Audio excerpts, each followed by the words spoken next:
السلام علیکم کلاس دوم۔ کل ہم نے پیج نمبر 5 پہ یہ ٹک کراس جو تھے وہ کیے تھے، کچھ رہ گئے تھے وہ اگلے پیج پہ تھے، پیج نمبر 6 پہ۔ تو یہاں پہ آج کی آپ لوگوں نے ڈیٹ لگانی ہے پیج نمبر 6 پہ۔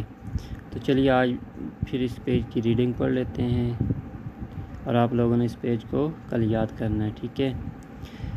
کل بھی بتایا تھا کہ جن حروف کی ترتیب ٹھیک ہوگی ان کے سامنے ٹک، اور جن حروف کی ترتیب غلط ہوگی ان کے سامنے کراس لگانا ہے۔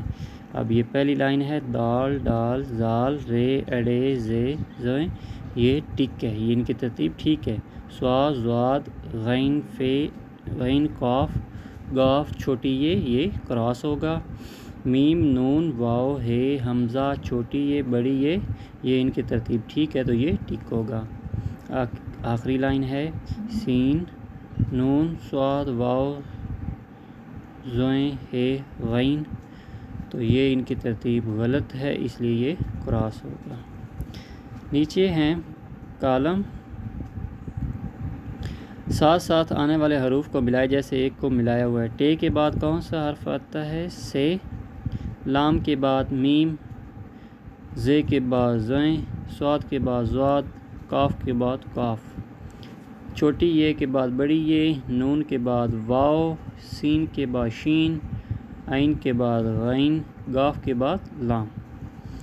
اور نیچے ہے یہ ایک ہی حرف کو، ایک جیسے حروف کو آپس میں ملانا ہے۔ سین کو سین کے ساتھ ملایا ہوا ہے، فے کو فے کے ساتھ، شین کو شین کے ساتھ، کاف کو کاف کے ساتھ، میم کو میم کے ساتھ، واو کو واو کے ساتھ، سے کو سے کے ساتھ، زویں کو زویں کے ساتھ۔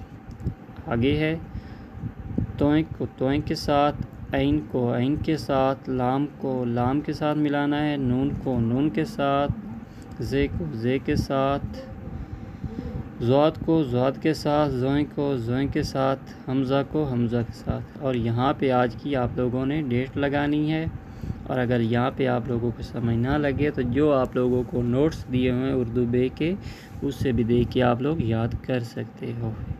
والسلام۔